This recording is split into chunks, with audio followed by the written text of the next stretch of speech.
Good morning day 3 আজকে আমাদের মানস national পার্কে। আর এখন কালকে যেহেতু আমরা মর্নিংয়ে 7টা থেকে 8টা এলিফ্যান্ট সাফারি করেছিলাম, আজকে 6টা থেকে 7টা স্লট পেয়েছি। ভাগ্যবশত আমার সাথে ময়না যাচ্ছে, ছেলে উঠে পড়েছে ঘুম থেকে, দুজনে যাচ্ছি। 16 মিনিট মতো টাইম রয়েছে। আর মর্নিংয়ের দিকে একটা প্রবলেম এটা কি, এখান থেকে যাতায়াত ব্যবস্থা সেরকমভাবে নেই, আমি কেন বুঝতে পারি না। এলিফ্যান্ট চলে এসছে আজকে, ওই যে সামনে দিয়ে এলিফ্যান্ট যাচ্ছে।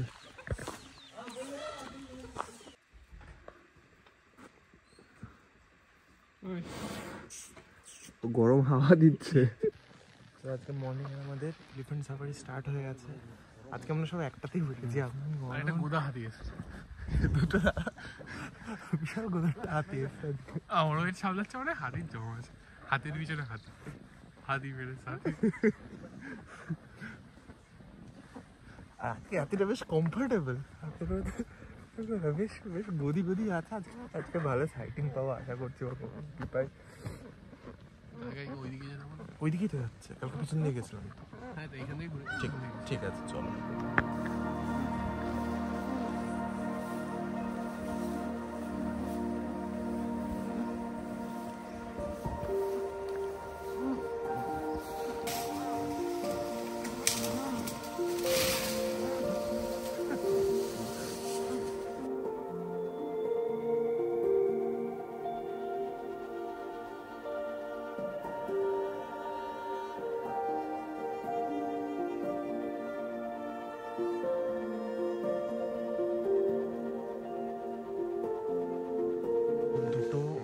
পিছনে এখনো দেখা যাচ্ছে। তো আজকে মর্নিং এর দুটো রাইনো আবার হয়ে গেল দেখা যাক সামনে আরো কিছু আমরা দেখতে পাই কিনা। এখনো সূর্য উঠছে সকাল থেকে।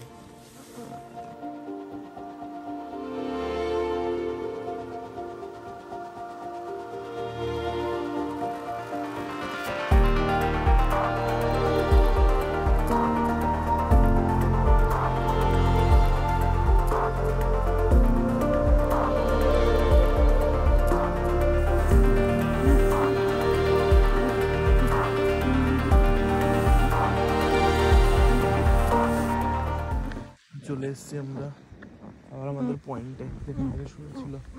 কালকেও দুটো রাইনো, আজকেও দুটো রাইনো। এলিফ্যান্ট রাইড করে জাস্ট আসলাম, এসে এখন আমরা বেরিয়ে যাব। আজকে যাব আমরা ভুঁইয়াপাড়া রেঞ্জের দিকে। এখান থেকে ভুঁইয়াপাড়া রেঞ্জের দূরত্ব বেশ কিছুটা রয়েছে। আর ভুঁইয়াপাড়া রেঞ্জ অ্যাকচুয়ালি গ্রাসল্যান্ড পুরোপুরি, তো সেখানে সাইটিং হওয়ার চান্সেসটা অনেক বেশি হাই থাকে। তো আজকে ভুঁইয়াপাড়া রেঞ্জ যাব। আর ভুঁইয়াপাড়া রেঞ্জের জন্য টোটাল আমাদের দুজনের লেগেছে 4400 করে। এখানে একটা রেট চার্ট রয়েছে, আপনি সেই রেট চার্ট অনুযায়ী দেখে নিতে পারবেন। অ্যাকচুয়ালি গাড়ির পারমিট লাগে, পার হেড পার্সন কতজন যাচ্ছে সেই অনুযায়ী একটা টাকা লাগে। আর এমনি একটা ওভারঅল একটা চার্জ লাগে। ওভারঅল চার্জটা 3300 থেকে 3500 হয়। তারপর গাড়ির পারমিট থাকে, তারপর কতজন পার্সন যাচ্ছেন সেই অনুযায়ী ডিপেন্ডস করে।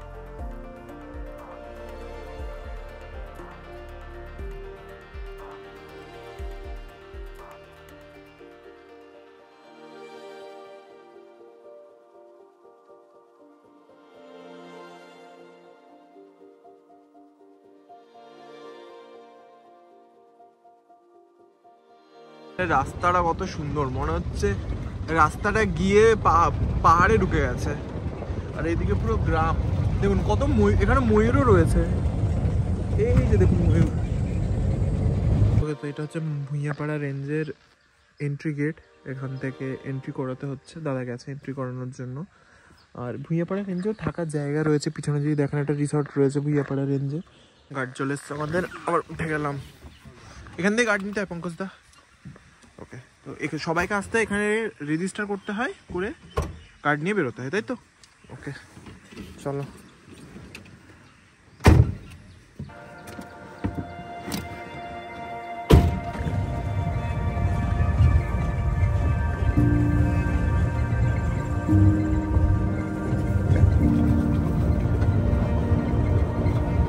সামনে বাফেলো আছে।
উফ, মানে লাইফে এর থেকে বেস্ট এক্সপিরিয়েন্স আর কিছু নেই। ও লাগবে না এমনি, লাইফে বেস্ট এক্সপিরিয়েন্স এর থেকে আর কিছু নেই। দেখ দাদাকে বললেন যে ওর উপর পিঠের উপরে উঠে যদি ছবি তোলা যায়, দেখি অয়নকে বলছে, অয়ন ছবি তুলে দেবে।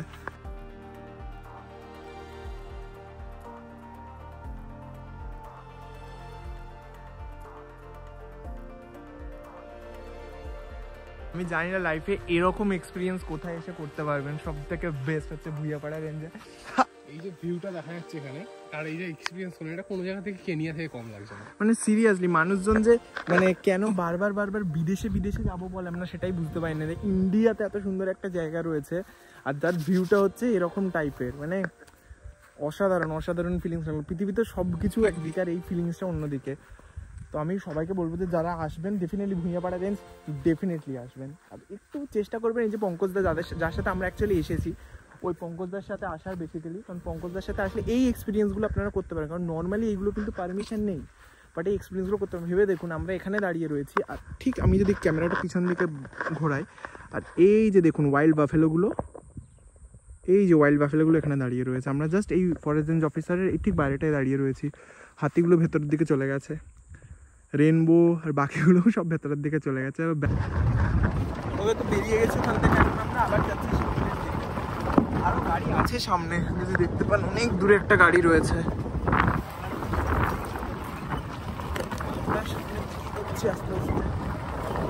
দেখি আর কি দেখা যায় আজকে সারাদিনের মধ্যে।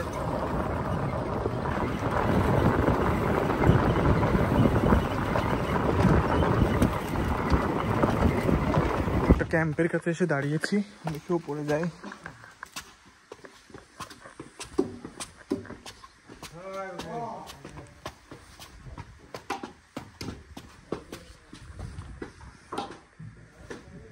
দেখুন এরা কিভাবে থাকে, সোলার সিস্টেম পুরো, এদের সোলার একটু দেখে। হ্যাঁ তার আছে সোলার প্যানেল। ফরেস্ট অফিসার কিভাবে তার লাইফ কাটায়, মজাও আছে সাজাও রয়েছে। এটা হচ্ছে অ্যান্টেনা ফর কানেকশন এস্টাবলিশমেন্টের জন্য। আর দেখুন একবার চারদিকটা কিরকম লাগছে দেখতে। যত দূর চোখ যাবেন পুরো একদম গ্রাসল্যান্ড।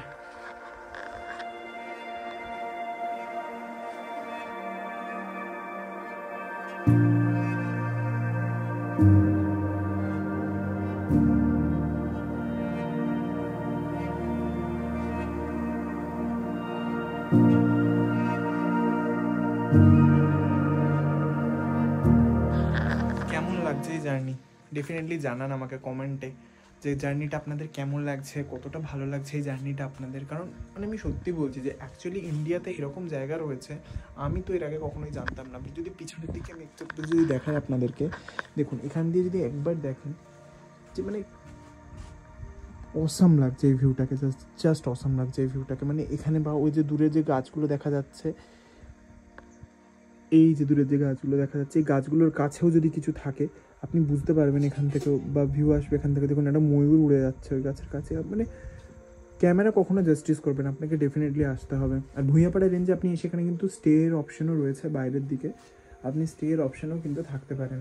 দেখি আবার বেরোবো এখান থেকে, অন্যদিকে যাবো বা বাইরে যাবো জানি না। আজকে একটু অন্য জায়গায় দুপুরের লাঞ্চের কথা বলেছি, যেই দোকানটা একদম ফরেস্ট অফিস মানে গেটের ঠিক বাইরে রয়েছে, ওখানেই বলেছি। তো যাই দেখি কীরকম কী খাবার রয়েছে, বাট যাওয়ার সময়ও দেখাবো। আর এখানে পাহাড়ের পুরো পাহাড়ের নিচে পুরো গ্রাসল্যান্ড। মানে সত্যি বিদেশে যাওয়ার আগে আমি মনে করি যে যারা এখনো ইন্ডিয়ার এই জায়গাগুলো, গাড়ির কাছে চলে এসেছি, বেরো এখান থেকে।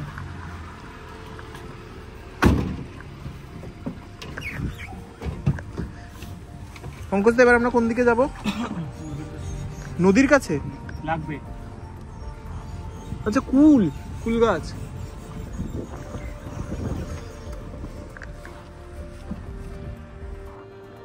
এই যে দেখুন এখানটায় এলিফ্যান্ট রয়েছে, এই জায়গাটার দিকে দেখুন।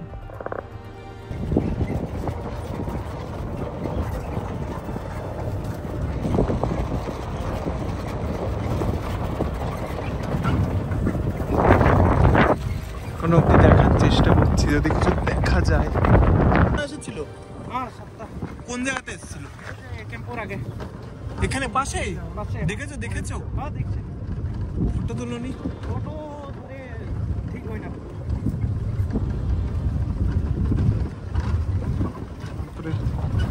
এর মনে হয় নেই আমাদের ভাগ্যে। अगर गाड़ी का पैसे के एशन गाड़ी मुझे देना, उसके पहले जीप आया था, वो भी नहीं दिखा सही।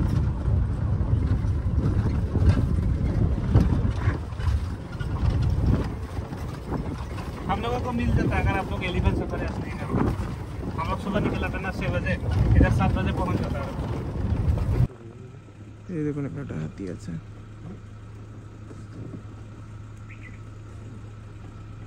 হয়েছে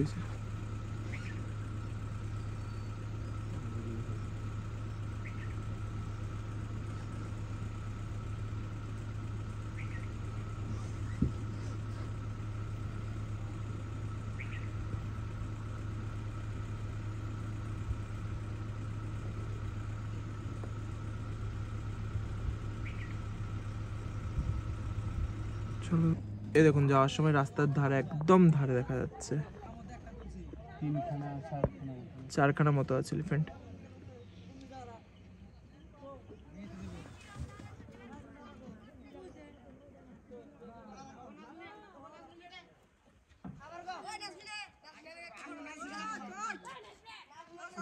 খুব সুন্দর লাগছে।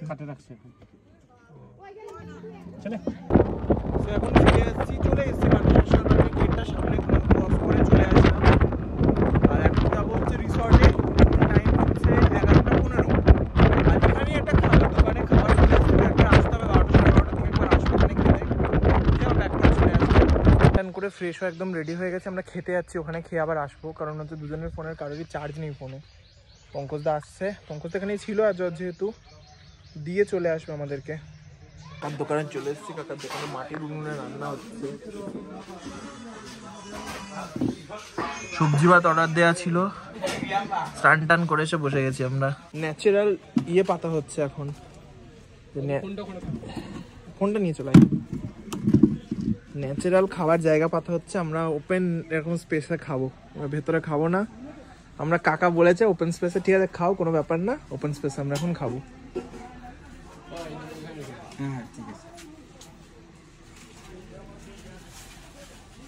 চলো, কাকার আজকে এই জিনিসটা দেখে আমি আজকে খেতে চেয়েছি, কি এখানে কাঠের উনুনে রান্না হয়। পাপড় দিচ্ছে কাকা আবার আমাদের জন্য। ও খাবার দেখো কত ধরনের খাবার রয়েছে, ভাত, ডাল, ফুলকপি ভাজা, আলু ফুলকপির তরকারি, এরপর আবার ডিম আছে, অমলেট। চলো কাকা, খাবার আসছে এখানে দিচ্ছি না। হ্যাঁ, কাকার খাবার একদম অসাম আছে ভাই। কেমন খাবার? সবচেয়ে ভালো এটা, কারণ হচ্ছে কাঠের উনুনে রান্না, আলাদাই টেস্ট কাকার খাবারের। আর ডাল দিয়েছে এখানে, আলু ফুলকপির তরকারি, আলু ভাজা, ফুলকপি ভাজা, পাঁপড়। সিরিয়াসলি আলাদাই টেস্ট লাগছে। তো তো খেয়ে দিয়ে আমরা বেরোলাম। খাবার ব্যাপক ছিল, আমি তো বলবো সবাইকে যারা আসবেন একদম দেখবেন গেট, একদম দেখবেন এই যে গেটের ঠিক বাঁ সাইডে একটা দোকান আছে, শপ আছে, এই যে কালোপাড়া ইয়ে দেওয়া, এই শপের মধ্যে রান্না করে নেয়। 110 টাকা করে নিল, ডবল ডিমের অমলেট দিয়ে সবজি ভাত ভেজ থালি 110 টাকা করে নিল। তো এই জায়গাটা থেকে খাওয়ার চেষ্টা করবেন, বেস্ট খাবার। আমি 2 দিন আছি এখানে, যে কটা খাবার খেলাম এক তো কম দাম খাবারের, সেকেন্ড হচ্ছে ব্যাপক লাগলো খাবার খেয়ে। তো চলুন এখন রিসর্টের দিকে যাব। দেখি কিছুটা হেঁটে যাই, যদি কোনো গাড়ি পাই, যদি একটু ছেড়ে দিয়ে আসে সেটাও বেটার, নাহলে হাঁটতে হাঁটতে পৌঁছে যেতে হবে, কিছু করার নেই, ফটাফট বেরিয়ে যাই। কারণ এখন কাছাকাছি 1টা বাজছে, আর আমরা 2:30টার সময়, তখন 2:30টার সময় বেরোবো হচ্ছে সাফারিতে, ইভিনিং সাফারিতে 2:30টার সময় বেরিয়ে যাব। কারণ আজকের দিনে আমাদের হচ্ছে লাস্ট সাফারি কিন্তু মানসায়। চলুন যাই যাক।